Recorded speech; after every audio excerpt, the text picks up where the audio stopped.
हम पढ़ रहे थे बच्चों एस्टेट के लिए और आज हम क्वेश्चन करेंगे जो टीजीटी साइंस वाला जो पेपर है उसमें 2018 से लेके 2021 तक के केमिस्ट्री के जो क्वेश्चन है वो हम करेंगे। और जितनी हमने केमिस्ट्री पढ़ ली है बच्चों मैक्सिमम हमने कवर कर ली है। वो टीजीटी के लिए भी है और वो पीजीटी के लिए भी है। सिर्फ आप एस ब्लॉक को छोड़ देंगे और जितने भी मतलब आप चैप्टर वहाँ से कवर करेंगे आपका एक भी ऐसा कोई क्वेश्चन नहीं होगा जो आप उसको नहीं कर पाएंगे। उसको आप सारे क्वेश्चन जो मैंने पढ़ा है उसमें से आप पूरा अटेम्प्ट कर पाएंगे, चाहे आप टीजीटी का दे रहे हो चाहे आप पीजीटी का दे रहे हो।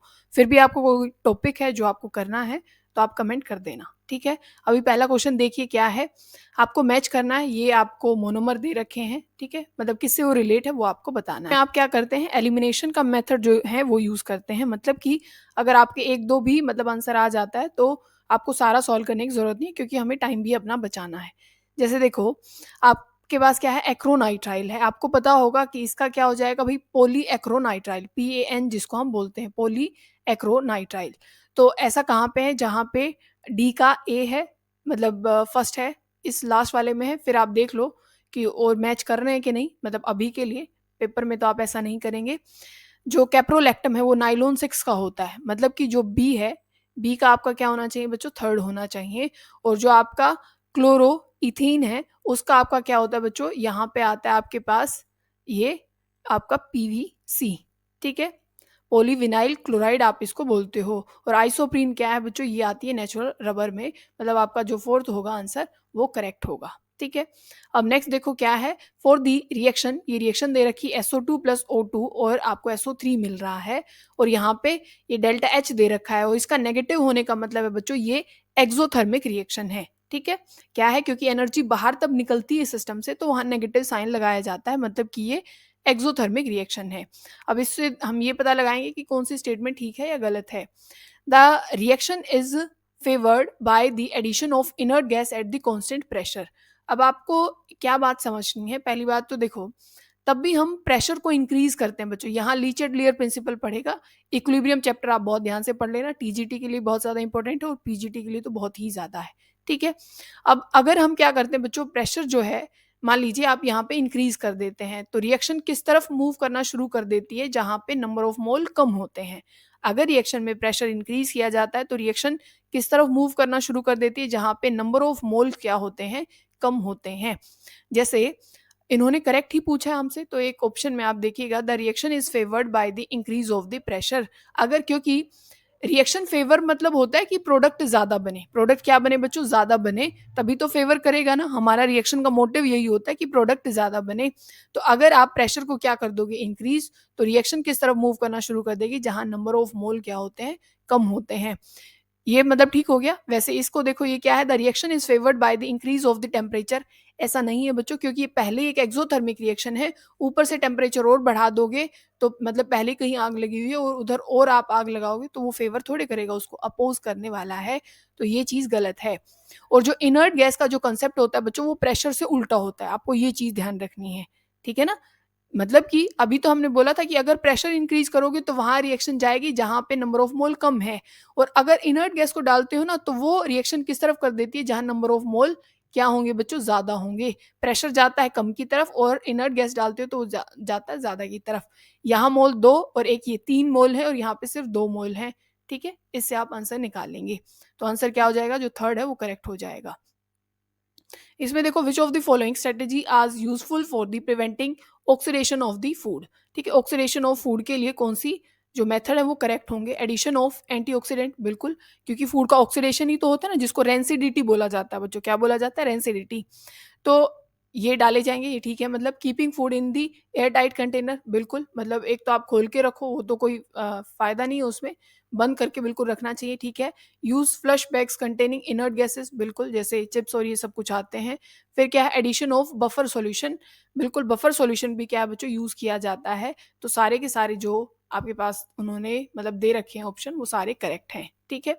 अब देखो ये एलोय है, एलोय वाला क्वेश्चन पूछा जाता है किसमें, टीजीटी में भी आता है, पीजीटी में भी आता है, दोनों जगह। और ध्यान रखेंगे जो पीजीटी के कई क्वेश्चन है बच्चों यूं के यूं उठा करके बिल्कुल एग्जैक्टली किसमें, टीजीटी में डाल रखे हैं, ठीक है। या फिर आप उल्टा लगा लीजिए कि टीजीटी के हो सकता है पीजीटी में डाल रखे हों।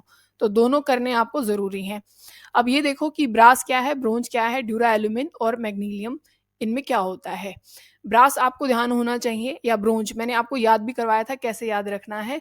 ब्रोंज में एक तो आपके पास क्या होता है बच्चों, कॉपर होता है और एक आपके पास टिन होता है, ठीक है। ये होगा किस चीज़ का, ब्रोंज का। ब्रास में क्या होता है, आपके पास कॉपर और जिंक होता है। अब यहीं से कुछ अंदाजा लगा लीजिए कि भाई ये कौन सा आंसर रहने वाला है। मतलब ए का 4 कहाँ पे है, ए का 4 सेकंड में है, थर्ड में है, फिर आपके पास बी का फर्स्ट किस में है, इन दोनों में ही है। मतलब यहाँ से आप अपना आंसर नहीं निकाल पाए हैं। मतलब इसी से पूछना चाह रहा है ड्यूरा एल्यूमिन और मैग्नीशियम। इसमें देखो, इसमें मैग्नीशियम आ रहा है और एल्यूमिनियम आ रहा है, इन दो से मिलके बना हुआ है, मतलब डी का थर्ड होगा। और ड्यूरा एल्यूमिन में क्या होते हैं बच्चों, एल्यूमिनियम भी होता है, कॉपर भी होता है, मैग्नीशियम भी होता है, मैंगनीज भी होता है, ठीक है ना। तो ये आपके पास कौन सा आंसर हो गया कि डी का आपके पास हो गया थर्ड। डी का थर्ड किस में है, इस वाले में है, इस ये वाला, मतलब कि सेकंड आपका आंसर हो जाएगा। समझ में आ गया। तो जो आपका एलोय वाला पोर्शन है वो भी आपको याद रखना है, चाहे उसमें एमलगम के बारे में पूछा जाए। एमलगम क्या होता है, तब मरकरी के साथ बच्चों सोडियम या किसी भी मेटल को ऐड किया जाता है तो वो एमलगम होता है, ठीक है ना। और एसएन और पीबी को मिलाया जाता है तो उसको आप क्या बोलते हो, सोल्डर बोलते हो। ये एलोय ही है, ठीक है। तो ये कुछ आपको ध्यान रखने हैं। The compound in which the cation is iso electronic with anion. ऐसा कौन सा मतलब कैटायन और एनायन है जिनके नंबर ऑफ इलेक्ट्रॉन क्या है बच्चों, सेम है। इस वाले कंपाउंड को देखो K2S। यहाँ पे क्या है कि पोटेशियम होता है बच्चों, इसका एटॉमिक नंबर 19 होता है, 19 होता है। तब ये सल्फर को क्या देने वाला है, ये इलेक्ट्रॉन देने वाला है। सल्फर का होता है आपके पास 16, ठीक है, 16 होता है। पोटेशियम एक इलेक्ट्रॉन देने वाला है, पोटेशियम क्या देगा, एक इलेक्ट्रॉन देगा, पर हम दो पोटेशियम लेके आए हैं, ये भी ध्यान रखिएगा कि एक पोटेशियम अपना एक ही इलेक्ट्रॉन देगा, एक दो नहीं दे सकता, एक ही देगा। तो अगर एक इलेक्ट्रॉन इसने दिया है, इलेक्ट्रॉन दिया है ना, तो नंबर ऑफ इलेक्ट्रॉन कितने बच गए, 18 बच गए। सल्फर कितने इलेक्ट्रॉन लेगा बच्चों, दो इलेक्ट्रॉन लेगा, तो कितने हो जाएंगे, 18। तो दोनों के इलेक्ट्रॉन क्या है, सेम। तो यही कंपाउंड क्या है जिसमें कैटायन और एनायन कैसे हैं, आइसो इलेक्ट्रॉनिक हैं, ठीक है। फिर देखो, which of the following does not contribute toward the formation of photochemical smoke. जो आपके पास इन्वायरमेंटल केमिस्ट्री था बच्चों, उसको भी वो 20 मिनट का लेक्चर है, आराम से देख लीजिएगा। सारी चीज़ें जो पूछी जाती हैं वो वहाँ पे क्लियर है, सिर्फ 20 मिनट में ही, ठीक है। उसमें NO है या SO2 है या O3 है, वोलेटाइल ऑर्गेनिक कंपाउंड है। इन्होंने पूछा नोट इन्वॉल्व्ड, तो SO2 गैस वहाँ पे नहीं होती, NO भी होता है, O3 भी होता है और वोलेटाइल ऑर्गेनिक कंपाउंड्स भी होते हैं। एक CFSCs नहीं होता बच्चों वहाँ पे, ठीक है, ना SO2 होता ना CFSC होते, ये सारी चीज़ें उसमें होती हैं, ठीक है। फिर देखो क्या है, which of the following compound is responsible for the tarnishing of silver. Sulphide की वजह से, मतलब H2S जो गैस है वही करती है किसका, कोरोजन, सिल्वर का। तो S वहां पे होना चाहिए, तो यही रिस्पॉन्सिबल है। Cloth obtain from cellulose are, तो कौन कौन से ऑब्टेन होते हैं, एक तो कॉटन होता है बच्चों और एक रेयन होता है। ये दो जो होते हैं वो किससे ऑब्टेन मतलब किए जाते हैं, सेलुलोज से किए जाते हैं। फिर देखो, which of the following are the application of the common salt. Common salt की एप्लीकेशन क्या है, एक तो ये प्रिजर्वेटिव के लिए यूज होता है, ये बिल्कुल होता है बच्चों। क्या किया जाता है कि जो भी जैसे ये जो मीट अगर वगैरह ट्रांसफर किया जाता है ना इधर से उधर, उसके ऊपर क्या डाल दिया जाता है, सॉल्ट डाल दिया जाता है, ठीक है, एज ए प्रिजर्वेटिव। या अचार में भी आपने देखा होगा, शुगर भी एज ए प्रिजर्वेटिव यूज होती है। It is use for the manufacture of sodium, metal and Cl2। ये बिल्कुल होता है ऐसा कि जो NaCl है उस वो तब उसकी इलेक्ट्रोलिसिस की जाती है, तो वो किसके मैन्युफैक्चर, सोडियम, मेटल और क्लोरीन के लिए वो किया जाता है। It is use for the manufacture of caustic soda, ये भी बिल्कुल ठीक है। मतलब ये जो सारे ऑप्शन है यहाँ पे ठीक है, ऑप्शन जो नीचे थे वो कट गए हैं यहाँ पे, ठीक है बच्चों, पर यहाँ सारे ऑप्शन जो है वो करेक्ट हैं। कास्टिक सोडा पता है आपको क्या होता है, कास्टिक सोडा NaOH को ही बोला जाता है, ठीक है, NaOH को ही क्या बोला जाता है, कास्टिक सोडा बोला जाता है।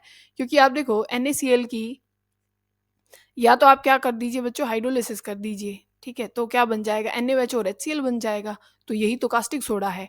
तो कुछ कॉमन नेम आपको ध्यान होने चाहिए प्रॉपरली, ठीक है, जो कॉमन नेम है सब चीज़ों के वो आपको ध्यान होना चाहिए। कास्टिक सोडा कौन है, स्लेग लाइम कौन है, लाइम स्टोन कौन है, या ब्लू विट्रोल कौन है, ग्रीन विट्रोल क्या है।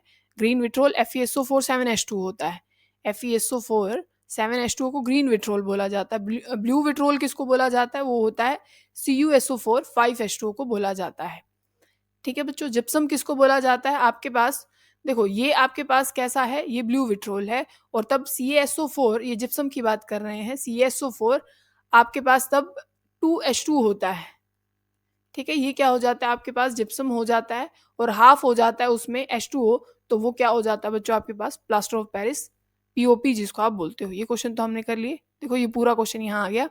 ये फोर्थ ऑप्शन इसमें क्या था, it is use for the manufacture of baking soda and washing soda by Solvay process. बिल्कुल ऐसा भी होता है, NaCl का ये यूज भी होता है।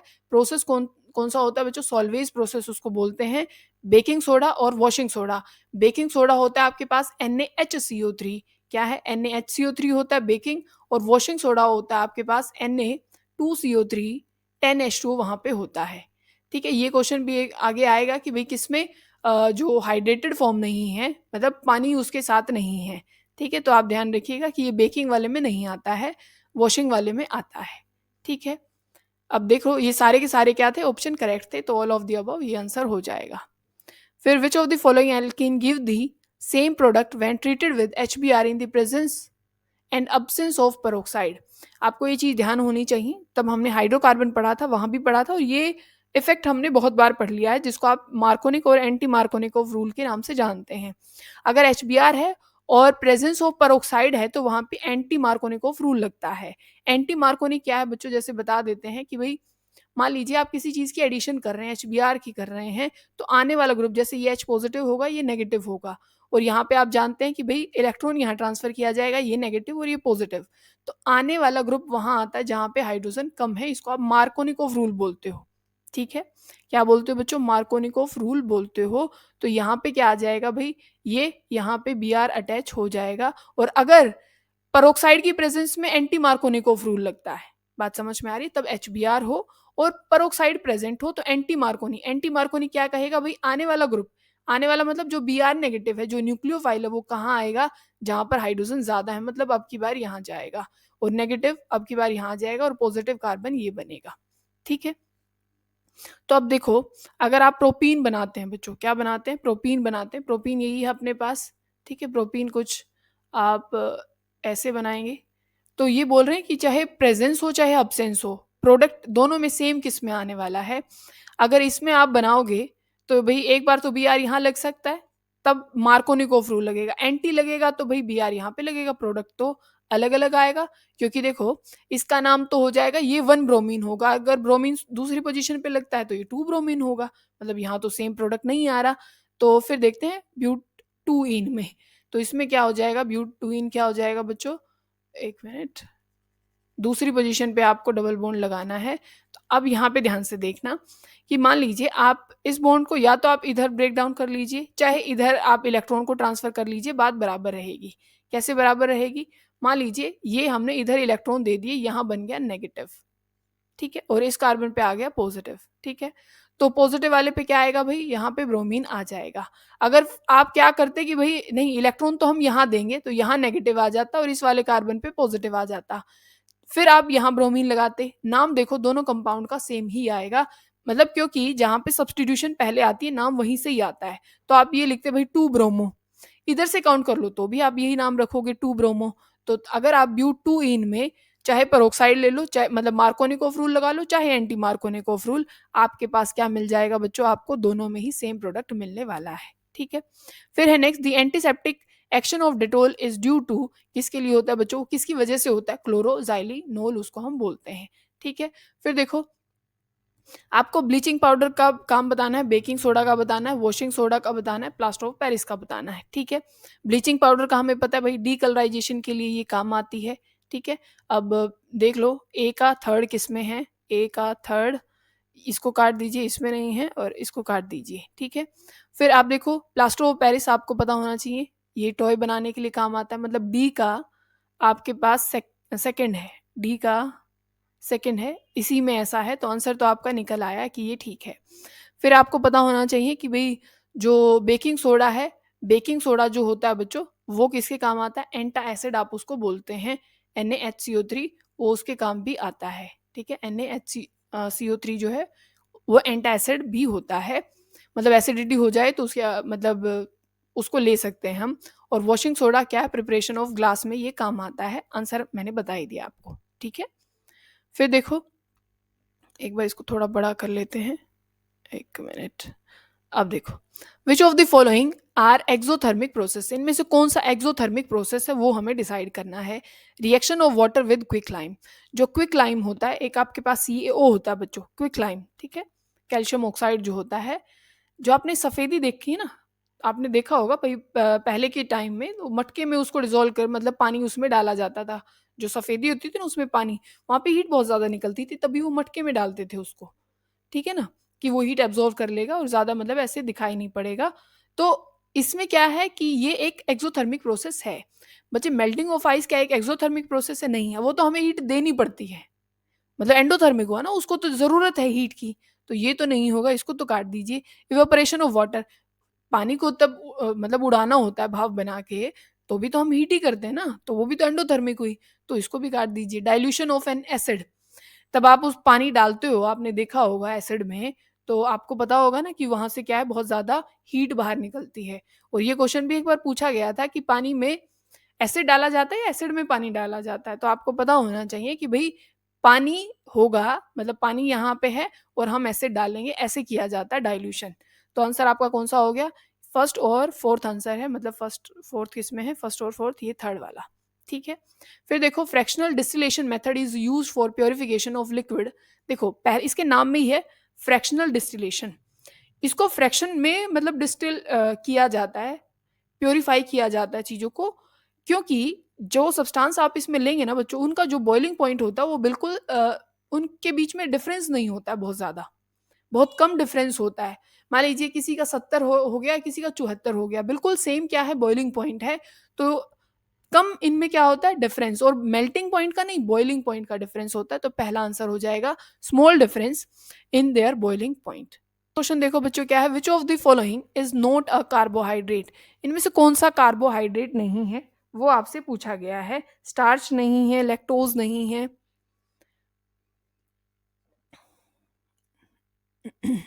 इनमें नेक्स्ट, अब नेक्स्ट क्वेश्चन देखो बच्चों क्या है, which of the following is not a carbohydrate, इनमें से कौन सा कार्बोहाइड्रेट नहीं है। देखो सेलुलोज भी है, स्टार्च भी है, लैक्टोज भी है, तो सिंपल सी बात है पहला ही नहीं है, तो ये इसका आंसर हो जाएगा।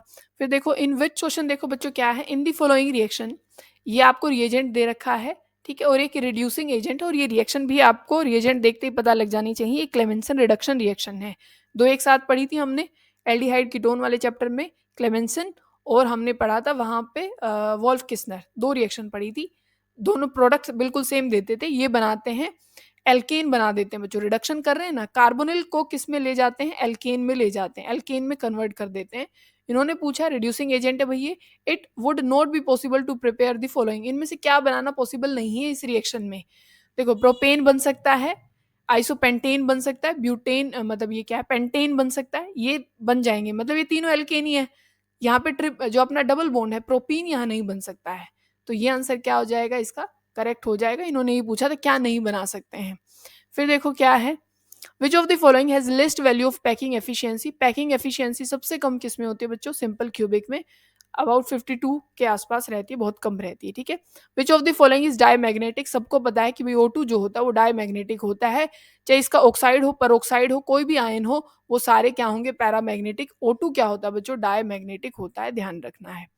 Which among the following is the strongest base in the gas phase, और ये जो ऊपर वाला है ना बच्चों, ये कम से कम हम बहुत बार मतलब इसको कर चुके हैं, जो अपना मॉलिक्यूलर ऑर्बिटल थ्योरी है ना, वहां पे मैंने समझाया था MOT, केमिकल बॉन्डिंग, आप उस चैप्टर को करेंगे, क्योंकि वहाँ हाइब्रिडाइजेशन वाला क्वेश्चन भी आता है, ठीक है, MOT से भी आता है, तो वहां से कई क्वेश्चन हमारे अपने आप बन जाएंगे, तो उस चैप्टर को आप ध्यान से देख लेंगे, ठीक है।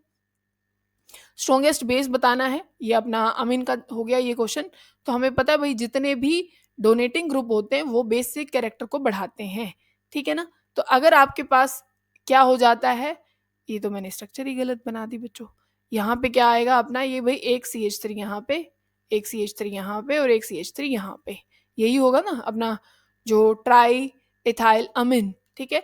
तीनों जगह पे क्या लगा हुआ है, ट्राई इथाइल, मतलब यहाँ मैंने तो CH3 लगा दिया, तो आप यहाँ ET लगा देना, इथाइल C2H5।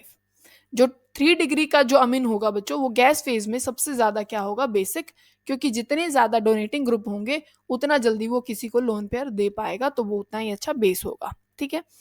आपको और बतानी है, एल्यूमिनियम की बॉक्साइड का फॉर्मूला होता है बच्चों Al2O3, दो H2 होते हैं उसमें, क्या होते हैं, इसको तो क्रायोलाइट बोलते हैं हम बच्चों, क्या बोलते हैं इसको, क्रायोलाइट बोलते हैं। हेल हेलोट जो प्रोसेस होता है उसमें इसका यूज किया जाता है टेम्परेचर मेंटेन करने के लिए, ठीक है। फिर क्या है, द करेक्ट ऑर्डर, ऑर्डर बोल रहे हैं, the correct order of acidic strength of following compound is, आपको एसिडिक स्ट्रेंथ बतानी है। सबसे पहली तो ये बात तो हो गई भाई, कार्बोक्सिलिक वाला सबसे ज्यादा होगा, तो लास्ट वाला जो ऑप्शन है उसको तो काट दीजिए, क्योंकि फिनोल एसिडिक नहीं होता है ज्यादा, ज्यादा कौन होगा, कार्बोक्सिलिक। ऑर्गेनिक जितने भी एसिड है उसमें से स्ट्रॉन्ग एसिड कार्बोक्सिलिक ही होता है अपना, ठीक है। ये बात तो हो गई क्लियर, ठीक है भाई, कार्बोक्सिलिक होगा। फिर क्या है बच्चों, जो अपने पास कार्बोनिक एसिड होता है H2CO3, वो ज्यादा एसिडिक होता है फिनोल के, फिनोल ज्यादा एसिडिक नहीं होता बच्चों, फिनोल ज्यादा एसिडिक नहीं होता है। तो कार्बोनिक एसिड क्या होता है, ज्यादा मतलब फिनोल से ज्यादा एसिडिक रहेगा, मतलब इसको भी आप कट कर दीजिए। अब इसमें भी यही है और इसमें भी यही है। फिर रह गया पानी का और इथाइन का। अब पानी देखो, इथाइन में तो आप ऐसे लगाते हो कि भाई यहाँ पे एच, हम मैं हमेशा आपको एक बात बोलती हूँ, तब भी एसिड देखना हो तो उसका एच हटा के उसके नेगेटिव की स्टेबिलिटी देख लो। पानी में भी उसका एच हटा दो, ओ एच नेगेटिव, यहाँ पे ओ पे नेगेटिव है और यहाँ पे कार्बन पे नेगेटिव, उस नेगेटिव को कौन संभाल पाएगा, कार्बन संभाल पाएगा कि ऑक्सीजन, ऑक्सीजन। तो नॉर्मल सी बात हो गई कि बच्चों पानी ज्यादा एसिडिक है कंपैरिजन टू किसके, इथाइन के, तो थर्ड वाला जो अपना आंसर हो जाएगा वो करेक्ट हो जाएगा, ठीक है। समझ में आ गई होगी बात। Which of the following is not used as a artificial sweetener, इनमें से कौन सा आर्टिफिशियल स्वीटनर के जैसे यूज नहीं होने वाला, एस्पार्टेम भी है, सैक्रीन भी है, सैक्रोलोज भी है, नॉर्थइंड्रोन नहीं है बच्चों, नॉर्थइंड्रोन अपना एंटी फर्टिलिटी जो ड्रग होती है उसमें यूज किया जाता है। फिर देखो क्या है, विद रेफरेंस टू दी, ये रिएक्शन दे रखी है KMnO4 और KMnO4 से MnO2 बन रहा है बच्चों, ठीक है। आपको इसका इक्विवेलेंट वेट बताना है। इक्विवेलेंट वेट कैसे निकालते हैं, जो भी उसका मास दे रखा होता है ना बच्चों, इन्होंने तो दे भी रखा है, आपको याद करने की भी वो नहीं थी, आप बस उसके एन फैक्टर से उसको डिवाइड कर दीजिए। एन फैक्टर कैसे निकालेंगे, यहाँ पे Mn है बच्चों +7 में, क्योंकि एक ऑक्सीजन 2 नेगेटिव होता है, 4 कितने हो जाएंगे, 8 नेगेटिव हो जाएंगे। 8 नेगेटिव के लिए एक पॉजिटिव पोटेशियम देगा, तो बच कितना जाएगा पूरा न्यूट्रल करने के लिए, 7। तो मैग्नीशियम पे है 7, यहाँ पे Mn पे कितना है, मैग्नीशियम बोल रहे हैं, मैंगनीज पे कितना है बच्चों 7, और यहाँ पे कितना है +4। इन दोनों में डिफरेंस देखो, +7 में और +4 में कितने का डिफरेंस है बच्चों, 3 का। तो इसका एन फैक्टर क्या हो जाएगा बच्चों, 3, 3 से डिवाइड करोगे तो आपका आंसर आ जाएगा 52, ठीक है। मतलब जो सेकंड ऑप्शन है वो करेक्ट है। फिर ये देखो इलेक्ट्रो, ये आपको बताना है, ये अपना एक्सट्रैक्शन वाला जो चैप्टर था वहां से है। सबसे पहली बात तो बच्चों आपको जो क्रायोलाइट जहां भी आएगा ना, मतलब उसका लेना देना एल्यूमिनियम से है, ठीक है। मतलब पहले का ए ही आपका ऑप्शन रहेगा, ऐसा किस किस में दे रखा है आपको, बी वाले को आप यहाँ से हटा सकते हो, ठीक है, क्योंकि जहां क्रायोलाइट आ जाएगा वहां एल्यूमिनियम ही आएगा, ठीक है। अभी ऊपर जो बताया था, आयरन में तभी बात होगी, तो आयरन का जो रिडक्शन या जो भी प्रोसेस किया जाता है वो ब्लास्ट फर्नेस में किया जाता है। किस में किया जाता है बच्चों, ब्लास्ट फर्नेस में किया जाता है। तो सेकंड का अपना डी है, सेकंड का अपना डी है। वैसे तो अपना आंसर आ चुका है बच्चों, जहां भी ब्लास्ट फर्नेस आएगा मतलब कि किसकी बात हो रही है, आयरन की हो रही है, जो भट्टी होती है पूरी वो उसमें आयरन को ही पिघाला जाता है, ठीक है। कॉपर जो है वो सेल्फ रिडक्शन करता है बच्चों, कॉपर क्या करता है, सेल्फ रिडक्शन करता है, और उसकी सल्फाइड और होती है, roasting of sulphide partially and reduction, ठीक है। इसका किससे लेना देना है, कॉपर से। जिंक वाले में क्या है, रिडक्शन करोगे कोक से, मतलब कार्बन से, ठीक है। हो गया, ऐसे आपको आंसर निकालने होते हैं। Electron identify the quantum number NL, ठीक है, और फिर आपको क्या करना है, इंक्रीजिंग एनर्जी के बेसिस पे आपको उसको प्लेस कर देना है, ठीक है। पहले हम ऑर्बिटल बना लेते हैं बच्चों। एन मतलब आपके पास 4 है और एल की वैल्यू 1 है। देखो एल की वैल्यू अगर 0 है, 1 है, 2 है, यहीं तक दे रखा होगा, ये होगा एस और ये होगा पी और ये होगा बच्चों डी। तो ये क्या दे रखा है, L1 है तो ये 4p है बच्चों, ये 0 है मतलब 4s है, ये क्या है बच्चों 3 और 2 वैल्यू दे रखी है मतलब 3d है, ये n की वैल्यू 3 है और l की वैल्यू 1 है मतलब ये अपने पास 3p है। अब एनर्जी देखो सबसे कम किसकी है और ज्यादा जिसकी होगी वैसे हम लगा देंगे। सबसे कम तो बच्चों आपके पास है 3p की, मतलब डी वाला नीचे मिल जाएगा हमें। फिर आपके पास किसकी है बच्चों, 4s की, किसकी है 4s की, फिर किसकी है 3d की, और सबसे लास्ट में ज्यादा एनर्जी है 4p की। ऐसा अपने पास क्या है, आंसर है क्या, मतलब पहला डी हो, ठीक है ये रहा डी, फिर आपके पास बी है, ठीक है, ठीक लिखा ना मैंने, या मैच कर लेना, वैसे मैंने आपको समझा दिया है। कॉन्फ़िगरेशन हम ऐसे ही तो लिखते हैं, आपने जो डी ब्लॉक पढ़ा होगा, या और भी मैंने सेकेंड चैप्टर में आई थिंक कॉन्फ़िगरेशन लिखना सिखाई थी, तो 2-3 जगह हमने सीखी हैं। तो ये क्या हो जाएगा बच्चों, एनर्जी के बेसिस पे हो जाएगा। और जो एटॉमिक स्ट्रक्चर था उसमें मैंने आपको n+l वैल्यू भी सिखाई थी, ठीक है ना, कि सबसे ज़्यादा एनर्जी मतलब किसकी होगी या कम होगी, ठीक है। तो उसके बेसिस पे आपको ये चीज़ बतानी है, और जिसको कॉन्फ़िगरेशन लिखनी आती है वो फटाफट दे देगा, क्योंकि जो सबसे पहले आता है ना, जैसे यहाँ 1s होता है बच्चों, तो सबसे कम एनर्जी 1s की है, फिर आप 2s पे जाते हो, मतलब कि जिसकी सबसे क्या होती है एनर्जी, क्या होगी, मतलब कम होगी, उसी में सबसे पहले इलेक्ट्रॉन भरा जाता है। तो हम यही तो करते हैं, पहले 3p में आता है, 4s में बाद में आता है, फिर 3d में, और सबसे लास्ट में आता है 4p में, है ना। अब देखो क्या है आगे, pH of aqua solution FeCl3। FeCl3 जो एक सॉल्ट है बच्चों, इसमें आप यूं देखो Fe कहाँ से आया होगा, Fe आया होगा OH थ्राई से, मतलब अपना ये, और Cl आया होगा HCl से। तो स्ट्रॉन्ग कौन है, HCl है, मतलब ये एसिडिक है, मतलब ये जो सोल्ट होगा वो एसिडिक नेचर का होगा। किस नेचर का होगा, एसिडिक नेचर का होगा। और एसिडिक नेचर का होगा तो <7 इसकी पीएच रहेगी। जो भी सोल्ट होगा उसको ये ब्रेक डाउन करके देख लो कि एसिडिक पार्ट कौन सा और बेसिक पार्ट कौन सा है, ठीक है। जो भी स्ट्रॉन्ग रहेगा, जैसे अब यहाँ इससे ज्यादा स्ट्रॉन्ग एसिड है, तो ये जो सोल्ट होगा वो किस नेचर का रहेगा बच्चों, एसिडिक नेचर का रहेगा। फिर देखो इनमें से पूछा है कि कौन सा जो हैलाइड होगा वो रिएक्टिव ज्यादा होने वाला है, ठीक है। अब आप इसको सोच समझ के बताएंगे कि यहाँ पे कौन सा जो हैलाइड होने वाला बच्चों वो बहुत ज्यादा रिएक्टिव होने वाला है, ठीक है। अब नेक्स्ट क्वेश्चन देखते हैं हम क्या है। और वैसे अगर देखा जाए तो आप जो, अब नेक्स्ट क्वेश्चन देखो बच्चों क्या है, the 4 quantum number of the valence electron potassium atom are, ठीक है। इन्होंने पूछा है किसके लिए, पोटेशियम एटम के लिए। पोटेशियम अपना क्या होता है वो देख लीजिए, आपके पास होता है पोटेशियम 19 होता है ना, तो 1s2, 2s2, 2p6, 3s2। अब यहाँ देख लीजिए इलेक्ट्रॉन कितने हो गए हैं, क्योंकि हमें कितने डालने हैं बच्चों, 19 भरने हैं ना। और यहाँ पे हो गए अपने 4, 4 और 6 10 हो गए, 10 और ये 2 12 हो गए, अभी बाकी रहते हैं। और अगर आप यहाँ पे क्या डाल दें, यहाँ पे 3p6 कर दें, और एक इलेक्ट्रॉन फिर आपके पास बच जाएगा, फिर आ जाएगा आपके पास 4s1, ठीक है। अब आपको बताना है इसके लिए, आपको क्वांटम नंबर बताना है वैलेंस इलेक्ट्रॉन के लिए। वैलेंस इलेक्ट्रॉन आपका किस में बच्चों, 4s1 में है, ठीक है। किस में है, 4s1 में है। अब देखो n की वैल्यू हो जाएगी 4, जो कि इससे बताया जाता है, ठीक है। l की वैल्यू अभी अभी सिखाया था आपको, l की वैल्यू आप कैसे बताते हैं भाई, l के s के लिए l की वैल्यू 0 होती है कि नहीं होती है। और जो आप स्पिन की जो बात करते हैं बच्चों, एक ही इलेक्ट्रॉन है ना, तो या तो प्लस हाफ होगी या माइनस हाफ, इसने प्लस माइनस का कुछ चक्कर है ही नहीं, तो कोई दिक्कत वाली बात है ही नहीं आपके लिए, ठीक है। तो ऐसा कहाँ पे है भाई, 4 है, और इन्होंने एस की वैल्यू 0 ले रखी है, ये भी ठीक है। और इन्होंने एम की वैल्यू, जो मैग्नेटिक मोमेंट होती है बच्चों, क्योंकि आप शुरू कैसे करते हैं, जो भी एल की वैल्यू होती है, एल की वैल्यू से लेकर के कहाँ से, प्लस एल से लेके माइनस एल तक इंक्लूडिंग 0, ये एम की वैल्यूज होती हैं, ठीक है। अब एल की वैल्यू यहाँ पे खुद कितनी है, 0 आई है ना, 0 आई है, तो जो आपके पास एम भी होगा वो भी 0 ही होने वाला है, ठीक है। क्योंकि उसका तो आप माइनस क्या ही करेंगे, -0, और 0 और प्लस 0 थोड़े लिखोगे। एल की वैल्यू 0 है तो एम की वैल्यू होती है प्लस एल से 0 और एल तक, ठीक है। अब मतलब कि यहाँ पे 4 होगा, 0 होगी, 0 होगी और प्लस हाफ होगी, तो ये इसका क्या हो जाएगा बच्चों, आंसर हो जाएगा, क्योंकि वैलेंस इलेक्ट्रॉन किस में है, 4s में है, ठीक है। अब नेक्स्ट देखो क्या है, read the following statement for the formation of ionic bond. इनमें से कौन सी चीज जो स्टेटमेंट होगी वो करेक्ट रहेगी आयनिक बॉन्ड को बनाने के लिए। क्या कैटायन स्मॉल होना चाहिए और लार्ज एनायन होना चाहिए बच्चों, ये फजांस रूल में मैंने आपको पढ़ाया था केमिकल बॉन्डिंग में ही, कि आपके पास कैटायन का साइज बड़ा होना चाहिए, छोटा नहीं होना चाहिए। कैटायन का साइज छोटा हुआ तो वो कोवेलेंट कैरेक्टर देता है, ठीक है। क्योंकि जैसे जैसे आप नीचे चलते जाते हो ना, आयनिक जो कैरेक्टर वो बढ़ता जाता है नीचे, मतलब साइज ज्यादा होना चाहिए कैटायन का। तो ये तो गलत हो गया, ए ऑप्शन गलत है, जहां जहां भी ए मतलब दे रखा होगा। अच्छा ये मतलब ठीक है।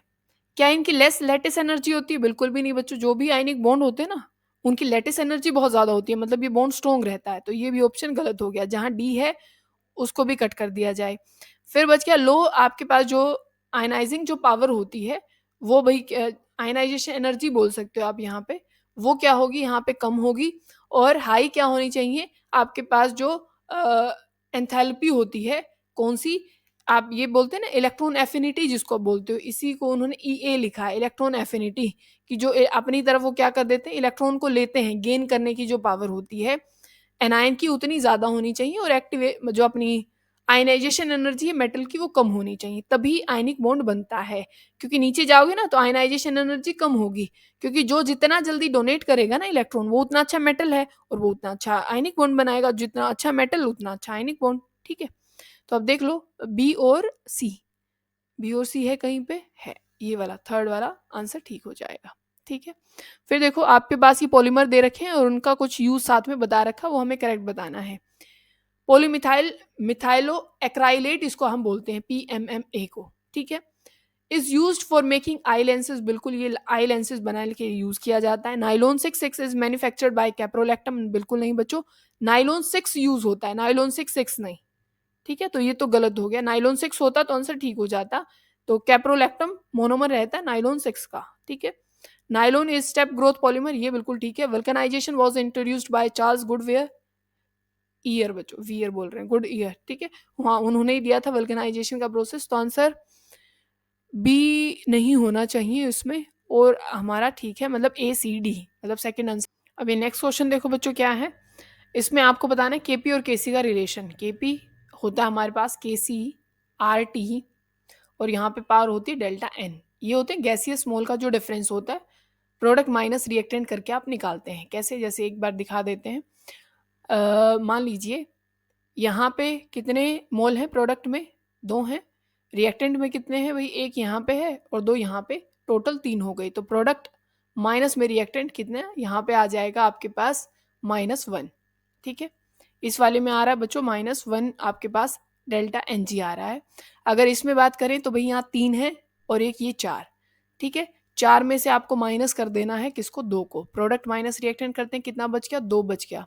तो डेल्टा एन की जहां पावर 2 है तो मतलब वो इसका आंसर रहने वाला है। जैसे KP is equal to KC RT, और यहाँ पे क्या है बच्चों 2 है, तो आप ये देख लो बी का आपके पास फोर्थ कहाँ पे है, बी का, बी है ना हमारे पास, ये बी का फोर्थ इस वाले में है, या ये कहीं और भी है वो देख लीजिए, बी का फोर्थ। ठीक है, इसी वाले में दिख रहा है हाल फिलहाल तो। और अगर आप देखें और वैल्यू हम निकालें, इस वाले में क्या है बच्चों, 1 मोल यहाँ पे है, 1 मोल यहाँ पे है। ठीक है, और एक यहीं पे, मतलब टोटल यहाँ के 2 हो गए, 2 - 1 करना है आपको, तो यहाँ पे क्या बच जाएगा, 1 बच जाएगा। ठीक है, यहाँ 1 था, यहाँ -1 था, और यहाँ पे 2 है, और इस वाले में और देख लो यहाँ 2 हैं और यहाँ 2 हैं, तो क्या होगा, यहाँ पे कोई वैल्यू नहीं होगी, जो डेल्टा एन होगा बच्चों वो 0 होगा। यहाँ कोई वैल्यू नहीं आ रही क्योंकि 2 मोल इधर है, 2 मोल इधर, प्रोडक्ट माइनस रिएक्टेंट 0 होगा। तो आपका डी का यहाँ पे क्या हो जाएगा बच्चों, थर्ड हो जाएगा, क्योंकि ये आपके पास कौन हो जाएगा, KP is equal to KC हो जाएगा। ठीक है, KP क्या हो जाएंगे, KC आपस में क्या रहेंगे, यहाँ पे बराबर रहने वाले हैं, चाहे आप कुछ भी कर लीजिए, क्योंकि वैल्यू यहाँ पे क्या हो गई है बच्चों, 0 हो गई है।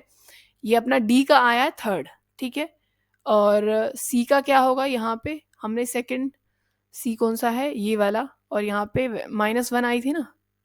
ठीक है, तो इसमें क्या हो जाएगा अपने पास, KC KP RT हो जाएगा, क्योंकि होता तो हमारे पास KP is equal to KC RT है, यहाँ पे क्या आया है -1 आया है, तो इसको हमने क्या कर दिया है, उल्टा कर दिया बच्चों, ये हो क्या गया फिर, KC is equal to KP RT।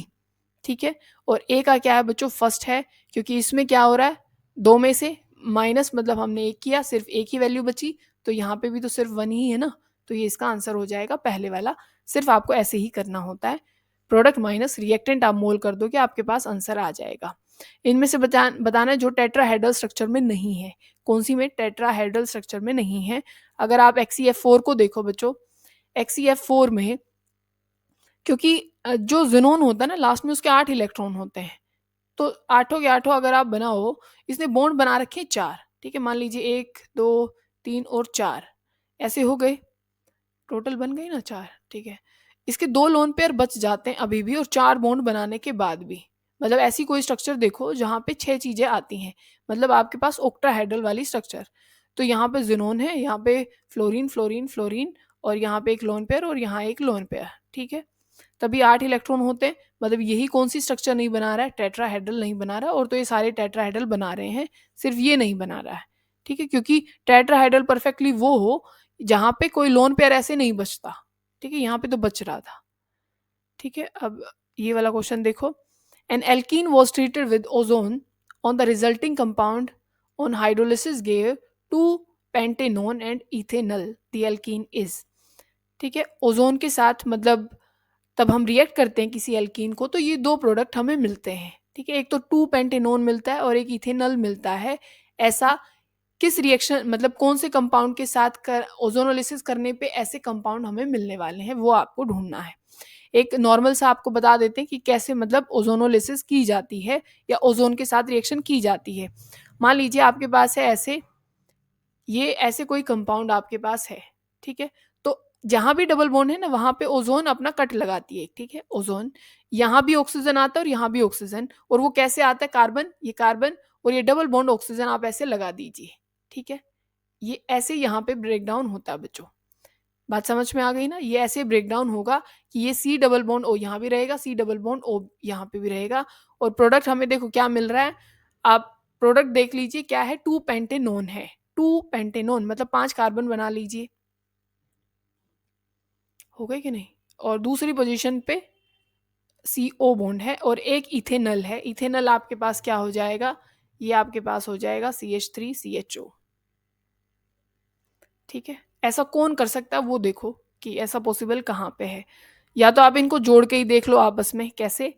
देखो मैंने कहा ना कि ये तब ऑक्सीजन लगता है भाई, तब ऐसे ये डबल बॉन्ड आपस में मतलब क्या हो जाते हैं, इनका ब्रेकडाउन होता है। अब देखो ये कैसे हुआ होगा वो हम समझ सकते हैं कुछ ना कुछ करके, क्योंकि ये ऐसे कुछ जुड़े हुए होंगे अपने डबल बॉन्ड से।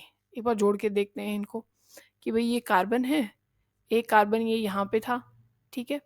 और इस ये जो चेन है हम उसको थोड़ा सा बाहर निकाल लेते हैं कि भाई ये यहाँ हमने प्रोपाइल ये लगा दिया, पी ग्रुप यहाँ लगा दिया, और ये ऐसे डबल बॉन्ड, ये कार्बन और CH3 यहाँ पे है, ठीक है।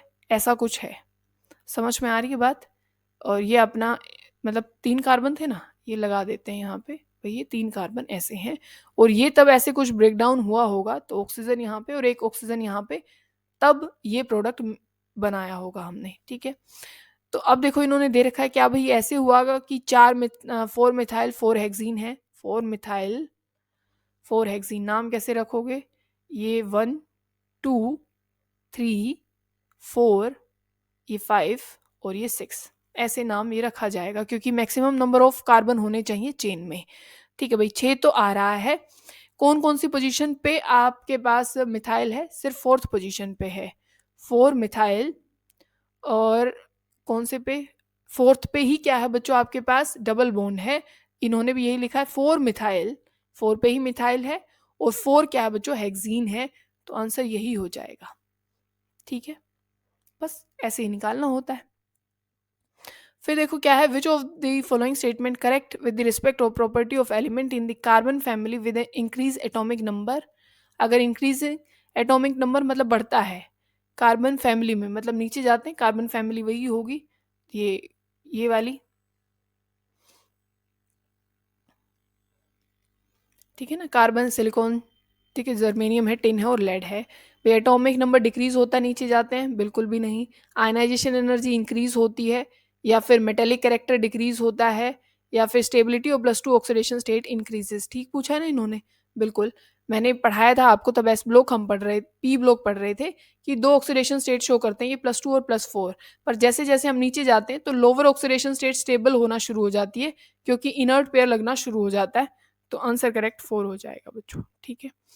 Arrange the following decreasing order of their basic strength, basic strength आपको बतानी है, जो जितना जल्दी इलेक्ट्रॉन को डोनेट कर देगा वो उतना अच्छा बेस होगा, ठीक है।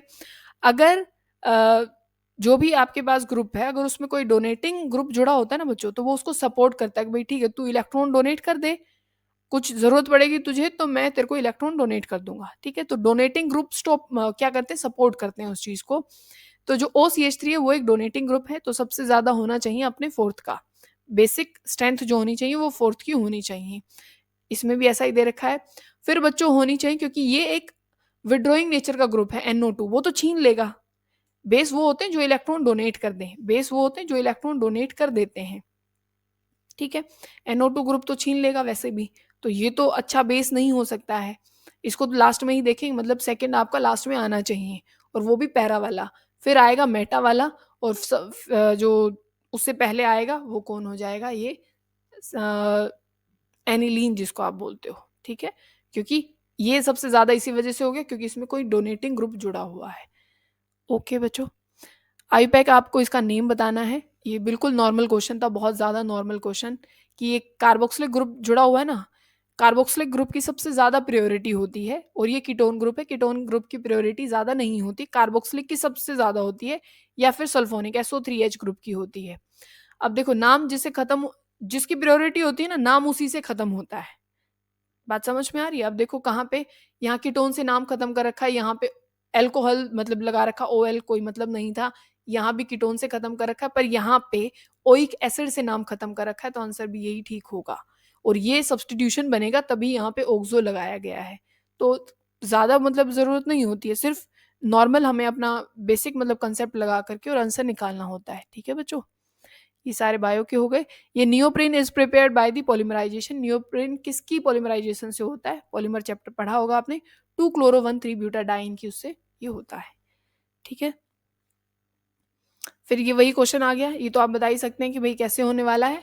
इसमें नंबर ऑफ मोल गिन लीजिए भाई, प्रोडक्ट में है 2, रिएक्टेंट साइड कितने हैं बच्चों? 4, तो 2 - 4 हो गया -2, तो Kp is equal to KcRT-2, ठीक है। ये क्वेश्चन आएगा जरूर। रेट देखो अब क्या है, रेट कांस्टेंट आपको दे रखा है, इसी से आपको ऑर्डर बताना था, क्योंकि जो आपके पास जीरो ऑर्डर का जो रेट होता है बच्चों, मतलब उसकी जो वैल्यू होती है, यूनिट जिसको हम बोल रहे हैं, वो होती है मोल, लीटर इनवर्स, सेकेंड इनवर्स, ये होती है। फर्स्ट ऑर्डर की होती है सेकेंड इनवर्स, क्या होती है बच्चों? Second inverse. और सेकेंड की होती है, इसका उल्टा करो थोड़ा सा, मोल पे तो अब की बार इनवर्स लगा दो, लीटर को नॉर्मल रखो, और सेकेंड इनवर्स ही रहती है हमेशा ही। तो ये कौन सी ऑर्डर की रिएक्शन हो गई बताओ मुझे? यहाँ पे है मोल इनवर्स, तो ये अपने सेकंड की ना, ये जीरो की थी, फर्स्ट की, और ये सेकंड की, तो ये सेकंड ऑर्डर की रिएक्शन है, सिर्फ यूनिट से ही बताना था, ठीक है। कार्बोनेट जिंक की कौन सी और होती है? कैलमाइन होती है, नॉर्मल था ये भी। इनमें आपको बताना हाइब्रिडाइजेशन बतानी है, लेफ्ट टू राइट बतानी है, मतलब ये लेफ्ट हो गई, ये अपनी राइट हो गई। sp3 कहाँ पे है? sp देखो, ये तो sp है, ट्रिपल आते ही sp बॉन्ड हो जाता है, ये अपना sp2 होगा क्योंकि डबल बॉन्ड है, तो ये आंसर तो कट जाएंगे, ठीक है। रेड ले लेते हैं एक बारी, ये भी sp3 है, ये भी sp3 है, ठीक है। फिर sp2 होना चाहिए, ठीक है, ये भी sp2 है बच्चों, ये भी sp2 है, फिर कार्बन होना चाहिए sp2। देखो, इस कार्बन में सिंगल बॉन्ड है सारे, ये sp3 है, यहाँ डबल बॉन्ड है, sp2 हो गया, इसमें भी डबल बॉन्ड है साथ में, तो sp2 हो गया। इस कार्बन में CN ऐसे बनता है बच्चों, साइनाइड, यहाँ पे ट्रिपल बॉन्ड है, ये sp हो गया। आंसर अपना 4, क्योंकि देखो लेफ्ट टू राइट पूछा हुआ था। डेफिशिएंसी पूछी है, which of the following vitamin cause pernicious anaemia, तो ये कहता है बच्चों B12, ठीक है। ये कौन सा बायो मॉलिक्यूल था ना अपना चैप्टर, वहां से पढ़ना, और ये पूछे जाते हैं क्वेश्चन। फिर पूछा है हाईएस्ट डाइपोल मोमेंट, जो बच्चों अपनी प्रॉपर ज्योमेट्री में जो चीज प्रेजेंट होती है ना, वो हमेशा जीरो डाइपोल मोमेंट देती है। जैसे CCl4 है, टेट्राहाइड्रल है, भाई ये प्रॉपर अपनी एक स्ट्रक्चर बना रही है, तो इनका हमेशा जीरो डाइपोल होगा, ये आंसर तो होने से रहा। BF3 अपनी प्रॉपर स्ट्रक्चर में, ये भी आंसर नहीं होगा। बात रही NH3 और NF3 की, ये क्वेश्चन बहुत बार पूछा गया है। NH3 बच्चों बनता है, ये H, ये H और ये H और ये लोन पेयर। डाइपोल मोमेंट अपनी केमिस्ट्री में निकालते हैं पॉजिटिव से नेगेटिव की तरफ। किससे? पॉजिटिव ये है, मतलब अपना हाइड्रोजन, पॉजिटिव से नेगेटिव, पॉजिटिव से नेगेटिव, और ये पॉजिटिव से नेगेटिव, ठीक है। और लोन पेयर का हमेशा जो डाइपोल जाता है वो ऊपर की तरफ जाता है। मैंने केमिस्ट्री में क्यों बोला? क्योंकि फिजिक्स में इसका उल्टा डाइपोल निकलता है, ठीक है। NF3 की देखो, ये F हो गया, यहाँ पे F जाएंगे कहाँ से? पॉजिटिव से नेगेटिव। ये पॉजिटिव, नाइट्रोजन फ्लोरीन के सामने तो पॉजिटिव होगा ना, पॉजिटिव से नेगेटिव, पॉजिटिव से नेगेटिव, पॉजिटिव से नेगेटिव, और लोन पेयर का जाएगा ऊपर डाइपोल।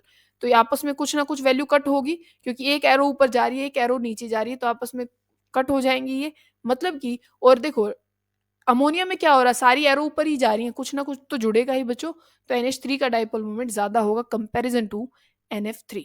फिर पूछा है मेटा डायरेक्टिंग ग्रुप कौन सा होता है? मेटा डायरेक्टिंग आपको पता होना चाहिए, जो विड्रॉइंग ग्रुप होते हैं ना बच्चों, वो मेटा डायरेक्टिंग होते हैं, और डोनेटिंग ऑर्थो पैरा डायरेक्टिंग होते हैं, तो मेटा डायरेक्टिंग होता है CHO। अगर जिसने जो मैंने चैप्टर पढ़ रखे हैं, तो आप कोई भी ऐसा क्वेश्चन नहीं है जो आपसे नहीं होगा, ये 100% बात है, ठीक है। Which of the following pair has same bond order बताना है। देखो, जिसमें नंबर ऑफ इलेक्ट्रॉन सेम होते हैं उनका बॉन्ड ऑर्डर भी सेम होता है। नंबर ऑफ इलेक्ट्रॉन सेम तो बॉन्ड ऑर्डर भी सेम। हम सबको पता है कि भाई Cl और Cl में सिंगल बॉन्ड होता है और नाइट्रोजन में तो ट्रिपल बॉन्ड होता है, तो इनका बॉन्ड ऑर्डर सेम कैसे हो सकता है? इम्पॉसिबल है। बॉन्ड ऑर्डर तो यही होता है ना, जितने नंबर ऑफ बॉन्ड होते हैं, तो इनका तो हो ही नहीं सकता।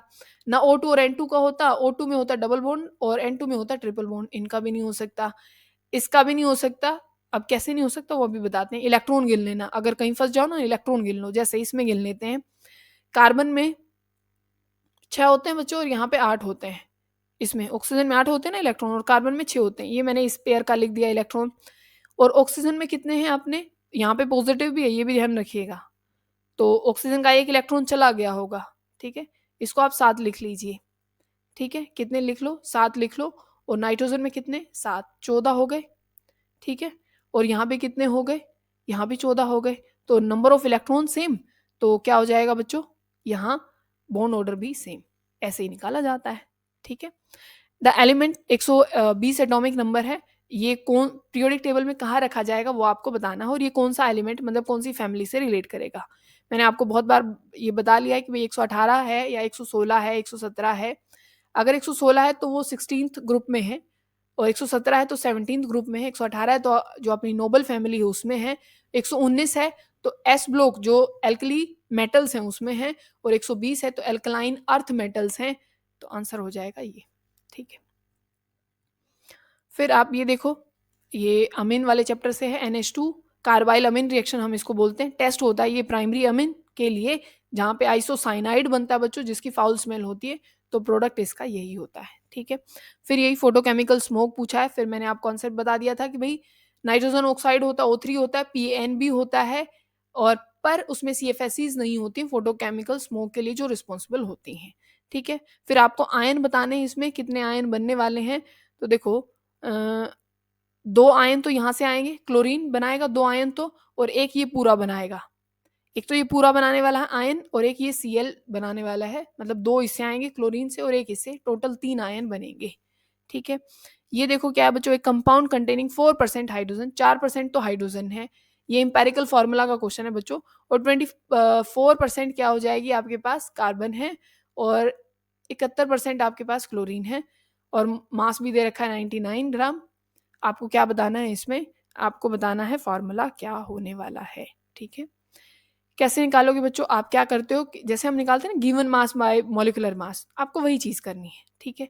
क्या करोगे, गिवन मास कितना है हाइड्रोजन का इधर, मतलब परसेंटेज गिवन है हाल फिलहाल तो यहाँ पे, पर हम करते यही हैं। 4% है ना, तो डिवाइड करो इसको, इसका मास एक ही होता है। आंसर क्या आ जाएगा आपके पास, 4 ही आएगा। और 24 है, और मास कितना है कार्बन का, 12 है, आंसर 2 आएगा। अच्छा, फिर क्या है आपके पास, कितना है, 71। क्लोरीन का मास कितना होता है बच्चों, 35.5, आंसर कितना आ जाएगा, 2 आ जाएगा।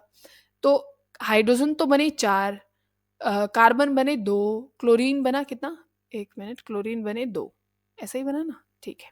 हम इसको सिंपलेस्ट फॉर्म में अभी भी तोड़ सकते हैं कि नहीं तोड़ सकते हैं, तोड़ सकते हैं बच्चों। इसको 2 से डिवाइड कर दो सबको, सिंपलेस्ट जितनी फॉर्म हो सकती है उसको कर लो, वो इंपेरिकल फॉर्मूला बन जाता है। इसको ब्रेक डाउन कर दो, ये 1 हो जाएगा, ये भी 1 हो जाएगा, और ये कितना हो जाएगा, 2। मतलब अपने हाइड्रोजन 2 हो गए, कार्बन 1 हो गया, और क्लोरीन भी 1 हो गया।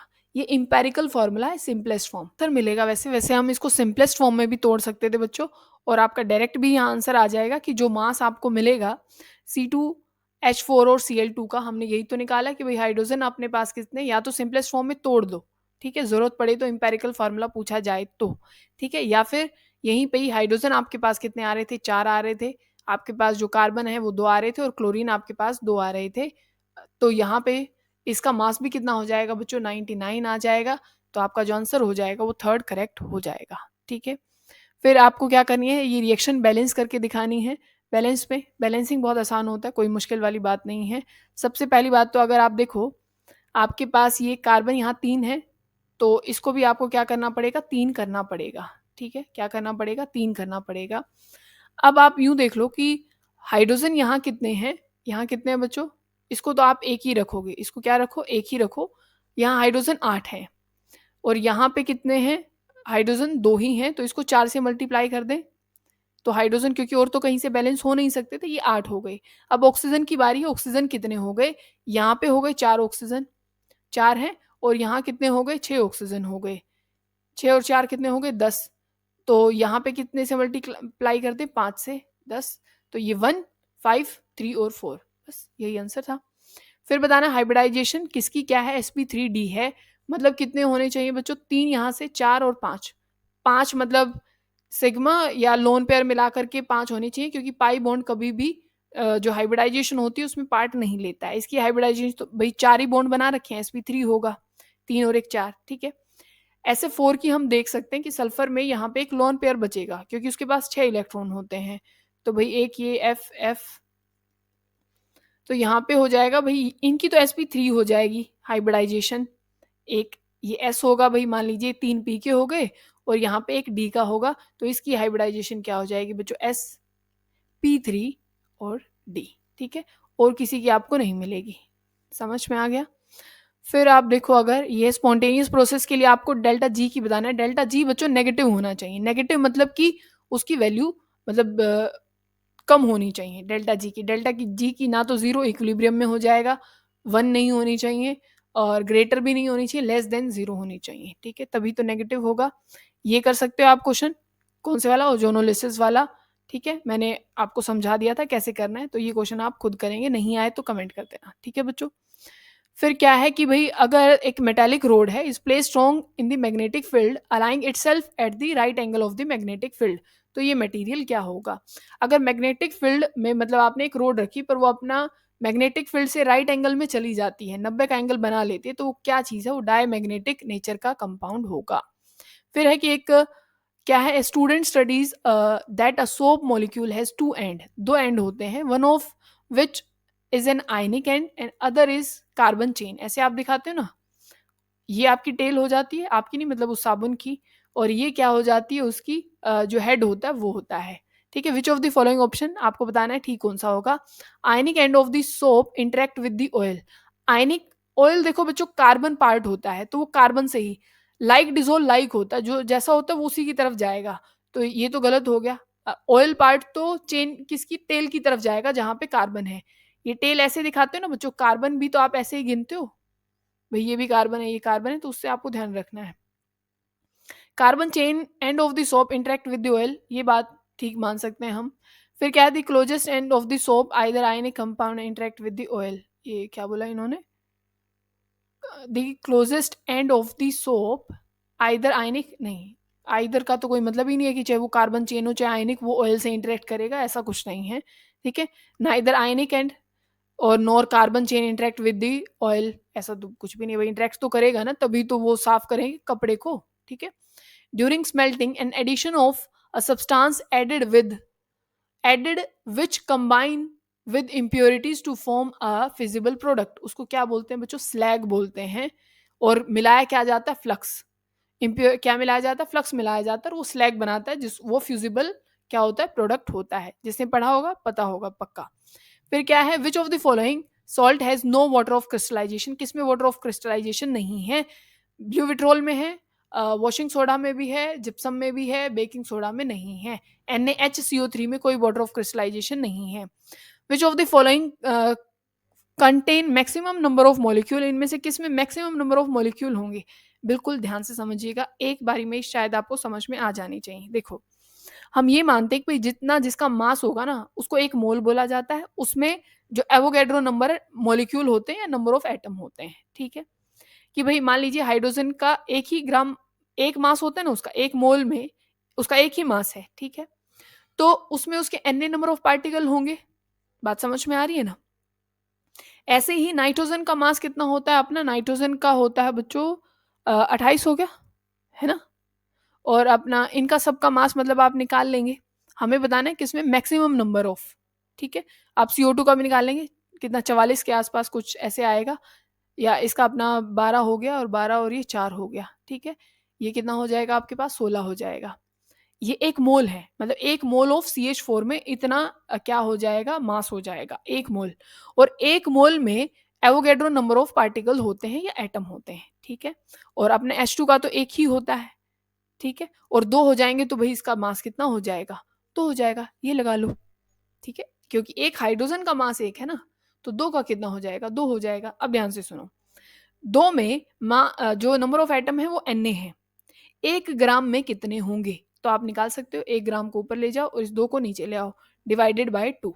मतलब जो भी एवोगैड्रो नंबर होगा ये अपना 10 की पावर 23, इसको डिवाइड करोगे आप 2 से। और सब में देखो कितना डिवाइड करना पड़ रहा है बच्चों, ठीक है। क्योंकि इसमें आप किसी नंबर से डिवाइड करेंगे, यहाँ आप 16 से डिवाइड करेंगे, यहाँ तो सिर्फ आप 2 से डिवाइड कर रहे हो ना, तो यहाँ पे तो बहुत आपकी वैल्यू कुछ ना कुछ आ जाएगी। पर इसी वैल्यू को आप 28 से मल्टी डिवाइड करोगे, 44 से डिवाइड करोगे या 16 से डिवाइड करोगे, तो आपकी बहुत कम वैल्यू आएगी, नंबर ऑफ एटम कम आएंगे। तो सबसे मैक्सिमम मॉलिक्यूल किस में हो जाएंगे बच्चों, H2 में हो जाएंगे। मतलब आप ये कह सकते हो कि जितना मास कम होगा उतना ही ज्यादा नंबर ऑफ एटम हो जाएंगे, ठीक है। इनमें क्वेश्चन देखो ये कौन सा है, the element which is not common between the compound called baking soda and soda ash. इनमें से कौन सा जो कॉमन नहीं है इनमें, ठीक है। देखो अपने पास कौन है बच्चों, बेकिंग सोडा NaHCO3 होता है,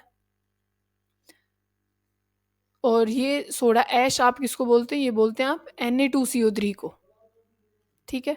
तो इनमें से क्या चीज, मतलब इन्होंने पूछा कॉमन नहीं है, हाइड्रोजन कॉमन नहीं है, ऑक्सीजन भी है, सोडियम भी है, कार्बन भी है, ऑक्सीजन भी है, हाइड्रोजन इसमें नहीं है, तो हाइड्रोजन इसका आंसर हो जाएगा। फिर क्या है, सोप आर फॉर्म्ड, मतलब रिएक्शन कास्टिक सोडा की किससे की जाती है बच्चों, एस्टर से की जाती है। किससे की जाती है, एस्टर से की जाती है, तब साबुन बनता है, ठीक है। सेपोनिफिकेशन जिसको आप बोलते हो। विच of the following statement is not true, इनमें से कौन सी जो स्टेटमेंट है वो सही नहीं है।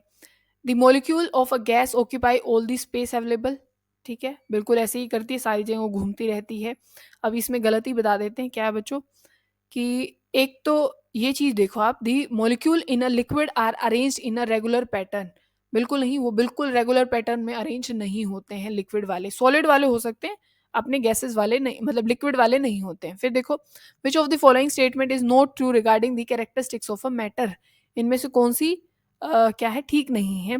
Kinetic energy of particle increases with the rise in the temperature, ठीक है भाई, ये बात तो बिल्कुल ठीक है, बढ़ती है। Particle of matter diffuse into each other, ठीक है, ऐसा भी होता है, वो डिफ्यूज हो जाते हैं।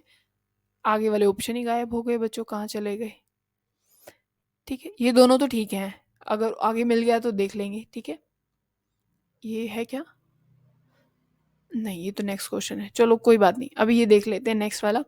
इसमें क्या है, आपको बताना है, वही अल्कोहल है, इसकी ऑक्सीडेशन की गई है CrO3 से, तो क्या बनेगा, और KMnO4 से करेंगे तो क्या होगा। अल्कोहल की KMnO4 के साथ करते हैं तो कार्बोक्सिलिक बनता है, और CrO3 के साथ करते हैं तो बच्चों एल्डिहाइड बनता है, तो पहला ही आंसर ठीक था। इनमें से पूछा है कि which formation is not conveyed by balanced chemical equation, कौन सी बैलेंस्ड इक्वेशन से हमें इंफॉर्मेशन नहीं मिलती है। देखो फिजिकल स्टेट के बारे में पता लगा सकते हैं, नंबर एटम मॉलिक्यूल जो मोल यूज होते हैं वो बता लगा सकते हो, सिंबल फार्मूला तो लिखा ही जाता है। अब ये नहीं पता लगा सकते कि भाई ये रिएक्शन फिजिबल होगी कि नहीं होगी, ये नहीं पता लगता है एक रिएक्शन लिखने में। What happen when an oxygen atom बिकेन N oxygen ion, अगर वो ऑक्सीजन आयन बनता है, मान लीजिए O2 नेगेटिव बन गया, तो क्या होगा, एटॉमिक मास क्या डिक्रीज हो जाएगा, बिल्कुल नहीं बच्चों, सेम रहने वाला, क्योंकि इलेक्ट्रॉन ही तो आए ना, तो ये तो नहीं होगा, ठीक है। या इट्स न्यूक्लियन नंबर इंक्रीजेस, या its atomic number remain the same, ये तो ठीक है। इन्होंने पूछा क्या, what happen when an oxygen atom, तो अच्छा, और ऑप्शन इनमें से बताने कौन सा ठीक है, ठीक है। इट्स मास नंबर इंक्रीजेस, नहीं, एटॉमिक मास और मास नंबर ऐसा कुछ नहीं है बच्चों, ना ये होने वाला। और क्या है, इट्स न्यूक्लियन नंबर इंक्रीजेस, मतलब जो न्यूक्लियन नंबर होगा क्या वो इंक्रीज हो जाएगा बच्चों। न्यूक्लियन होता है प्रोटॉन प्लस में अपना न्यूट्रॉन की, उससे तो ना तो न्यूट्रॉन पे फर्क पड़ रहा है ना प्रोटॉन पे फर्क पड़ रहा, तो ये भी गलत हो जाएगा। तो जो सिर्फ सी है वो अपना क्या हो जाएगा बच्चों, करेक्ट हो जाएगा। फिर देखो, how many valence electron are not shared in the following molecule, valence electron कितने शेयर नहीं हुए हैं, ठीक है, कितने शेयर नहीं हुए, तो ये टोटल गिनने हैं शायद हमें। Electron are not shared in the following molecule, अगर आप क्लोरीन के देखो तो भाई क्लोरीन के तो बहुत सारे हैं, क्योंकि इसके पास तो 7 होते हैं ना क्लोरीन के पास। तो मान लीजिए 6 इसके बच जाएंगे, 6 इसके, 6 इसके, ठीक है, 18 तो इसी की हो गई। फॉस्फोरस में अपने कितना होता है लास्ट में, 3 5 होता है लास्ट, बिल्कुल मतलब वैसे आप शेल के हिसाब से देखोगे तो यहाँ 5 इसके हो गए, तो 3 तो इसने कर दिए, 2 इसके, तो टोटल हो गए 20 जो कि शेयर नहीं हुए हैं, ठीक है। क्योंकि क्लोरीन के आप जानते हो ना लास्ट में 7 होते हैं, एक तो इसने बॉन्ड बना ही रखा है, एक एक तो सबके साथ बॉन्ड बना रखा है, तो 6 तो इसके बचे हुए हैं वैलेंस इलेक्ट्रॉन, 6 इसके बचे हुए हैं, 6 इसके। फॉस्फोरस के टोटल कितने होते हैं, 5 होते हैं वैलेंस इलेक्ट्रॉन, ठीक है। आती है ना, आप लिखते हैं इसको, आप जैसे उसकी लिखते हो नाइट्रोजन की 2 और 5, तो सारी फैमिली के 5 ही तो वैलेंस इलेक्ट्रॉन है ना, सब के सब, है ना। तो 3 तो बॉन्ड बना रखे हैं, 2 बच के, टोटल कितने हो गए, 20 हो गए। एटोमिसिटी आपको बतानी है, फॉस्फोरस P4 में प्रेजेंट होता है, तो 4 इसकी एटोमिसिटी हो गई। The mineral element present in a chlorophyll molecule, chlorophyll में होता है बच्चों अपना ये मैग्नीशियम, ठीक है। और अपने पास कोई और क्वेश्चन बचा है अभी? अब ये देखो, when the vapour pressure of a liquid equal to the atmospheric pressure, तब क्या होता है बच्चों, बॉइलिंग पॉइंट आता है। तब भी एटमॉस्फेरिक प्रेशर वेपर प्रेशर के बराबर होता है, तो लिक्विड क्या स्टार्ट करता है, बॉयल स्टार्ट करता है। थर्ड ये हो जाएगा। रदरफोर्ड एक्सपेरिमेंट ने क्या शो किया था, इलेक्ट्रॉन हैव नेगेटिव चार्ज, बिल्कुल ठीक है। Mass and the positive charge of atom is concentrated at the nucleus, ये भी बात ठीक है, उन्होंने बताया था। Neutron exist in the nucleus, ये उन्होंने बिल्कुल नहीं बताया था। Most space of an atom is empty, ये भी उन्होंने बात बताई थी, ठीक है, आप समझ गए होंगे। तो यहाँ पे जो टीजीटी वाले जो क्वेश्चन थे बच्चों, ये यहाँ पे खत्म हो जाते हैं केमिस्ट्री के। कोई